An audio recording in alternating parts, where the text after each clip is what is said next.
Good morning students, success मंत्र में आप सबका स्वागत है। मैं वाल्मीकि कुमार कुश। आज हम विशेष टॉपिक पर बात करने जा रहे हैं जो बायोलॉजी का है। अक्सर इससे बहुत सारे ऑब्जेक्टिव सवाल आते हैं। तो बायोलॉजी का इम्पोर्टेंट टॉपिक है ब्लड, जिसको रक्त भी कहते हैं या बायोलॉजिकल भाषा में से रुधिर कहते हैं। तो ब्लड क्या है, सबसे पहले इसके बारे में जानते हैं। ब्लड एक प्रकार का तरल संयोजक ऊतक है। अक्सर एकेडमिक एग्जाम में आता है कि रक्त को तरल संयोजक ऊतक क्यों कहते हैं, तो इसके बारे में पहले जान लेते हैं कि ब्लड को तरल संयोजक ऊतक क्यों कहते हैं। क्योंकि यह अपने प्रवाह के दौरान को शरीर के सभी ऊतकों का संयोग करता है, इसलिए ब्लड को तरल संयोजक ऊतक कहते हैं। ठीक है, तो ब्लड को तरल संयोजक कहते हैं। मानव शरीर में रक्त की मात्रा जो होता है कुल भार का 7.4% होता है। मनुष्य के शरीर में जो रक्त की मात्रा होता है कुल भार का 7.4% होता है। एक वयस्क मनुष्य में औसतन जो है 5 से 6 लीटर रक्त पाया जाता है। ठीक है, खासकर याद रखिएगा यह नर में पाया जाता है। मादा में इसे 1 लीटर या आधा लीटर क्या होता है, कम रक्त पाया जाता है। मतलब 4 से 5 लीटर जो है मादा में रक्त पाया जाता है। वयस्क पुरुष में 5 से 6 लीटर पर रक्त पाए जाते हैं और मादा में जो है 1 से आधा लीटर कम होते हैं, मतलब 4 से 5 लीटर रक्त पाया जाता है। रक्त एक क्षारीय पदार्थ है जिसका पीएच मान 7.4 था। ये भी अक्सर कई एग्जाम में आ चुके हैं कि मनुष्य के रक्त का पीएच मान कितना होता है, 7.4। मनुष्य में रक्त की संख्या कितना होता है, 5 से 6 लीटर। ठीक है, और शरीर के कुल भार का कितना प्रतिशत रक्त पाया जाता है, 7%। ये 3 वो ऑब्जेक्टिव यहाँ से निकल गया। ठीक है, तो रक्त जो होते हैं, रक्त के मुख्यतः 2 घटक होते हैं। पहला जो आता है प्लाज्मा। रक्त के मुख्य 2 भाग होते हैं या 2 घटक कह सकते हैं। तो पहला भाग प्लाज्मा और दूसरा भाग जो है ब्लड कार्पसल या रुधिराणु इसको बोलते हैं। ठीक है, रुधिराणु बोलते हैं। तो रक्त का जो पहला भाग प्लाज्मा है, मतलब कुल रक्त के 55% भाग जो है प्लाज्मा पाए जाते हैं और कुल रक्त का 45% भाग जो है रुधिराणु पाए जाते हैं, ब्लड कार्पसल पाया जाता है। अब प्लाज्मा जो है सिर्फ एक ही प्रकार होते हैं, यह हल्के पीले रंग का चिपचिपा द्रव है।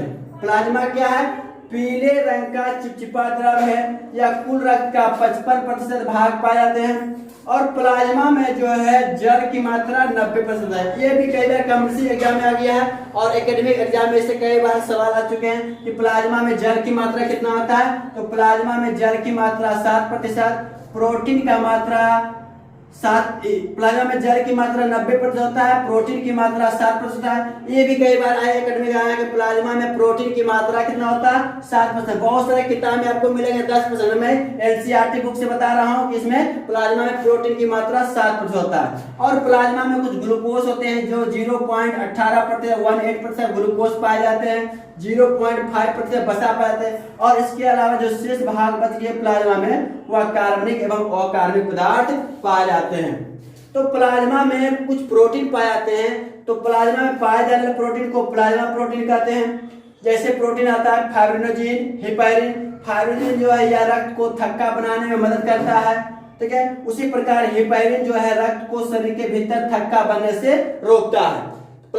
हिपैरिन क्या करते हैं, जो प्लाज्मा में पाए जाने वाला प्रोटीन हिपैरिन है, यह शरीर के भीतर रक्त को थक्का बनने से रोकता है। और रक्त का जो दूसरा भाग है रुधिराणु, यह 3 भागों में बटे होते हैं। पहला लाल रक्त कण, दूसरा श्वेत रक्त कण और तीसरा रक्त पट्टिकाणु।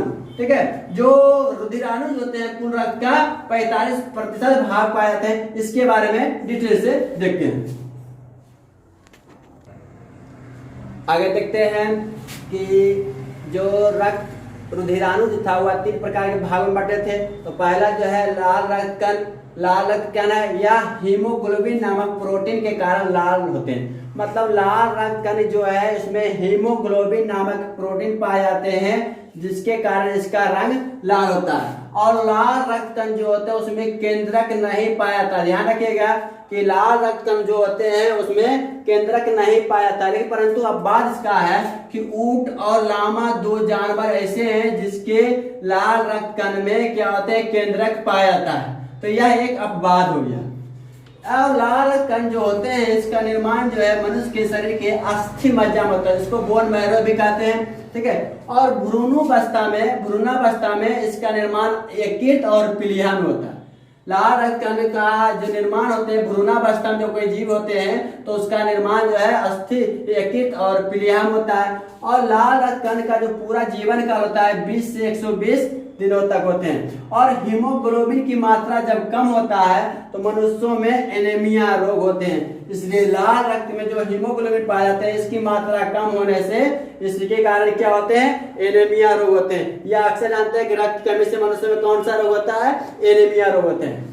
तो रुधिराणु और लाल रक्त कण का जो मृत्यु होता है या मतलब उसको कब्रगाह बोलते हैं, प्लीहा, लाल रक्त कण का कब्रगा। इतना ध्यान रखेगा कि लाल रक्त कण हो या श्वेत रक्त कण हो या रुधिर पट्टिकाणु हो, इन तीनों का निर्माण जो होते हैं अस्थि मज्जा में होता है और तीनों की मृत्यु जो होते हैं प्लीहा में होते हैं, स्प्लीन में होते हैं। ये ध्यान रखिएगा, ठीक है। इसलिए इसमें कंफ्यूजन होना चाहिए। अब लाल रुधिराणु का जो दूसरा टाइप होता है श्वेत रक्त कण। श्वेत रक्त कण जो होते हैं इसमें केंद्रक होता है, ठीक है, इसमें केंद्रक पाए जाते हैं और इसका जीवन काल 1 से 4 दिनों तक होता है, ठीक है। श्वेत रक्त का जीवन काल बहुत कम होता है, इसकी मनुष्य के शरीर में मात्रा भी क्या होते हैं, बहुत कम होते हैं। लगभग 1 घन मिलीलीटर रक्त में इसकी मात्रा लगभग 8000 ही होते हैं। जबकि जो है लाल रक्त कण का 1 घन मिलीलीटर में मात्रा लगभग 50 करोड़ के आसपास होता है। 50 करोड़ जो होते हैं नर में होते हैं और मादा में लगभग 45 करोड़ इसकी संख्या होता है 1 घन मिलीलीटर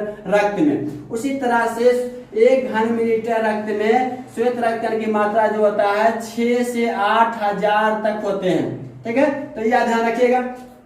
तो लाल रक्त कण हो या श्वेत रक्त कण अभी बताया कि इसका निर्माण जो है अस्थि मज्जा में होते हैं और इसकी मृत्यु जो है प्लीहा में होते हैं, जो रक्त प्लीहा को कब्रगाह कहता है। और श्वेत रक्त कण का मुख्य कार्य शरीर को या रोगों के संक्रमण से बचाता है। श्वेत रक्त का मुख्य कार्य क्या है, शरीर के रोगों को संक्रमण से बचा। रक्त का तीसरा टाइप जो हो गया ब्लड प्लेटलेट्स, जिसको रक्त पट्टिकाणु कहते हैं।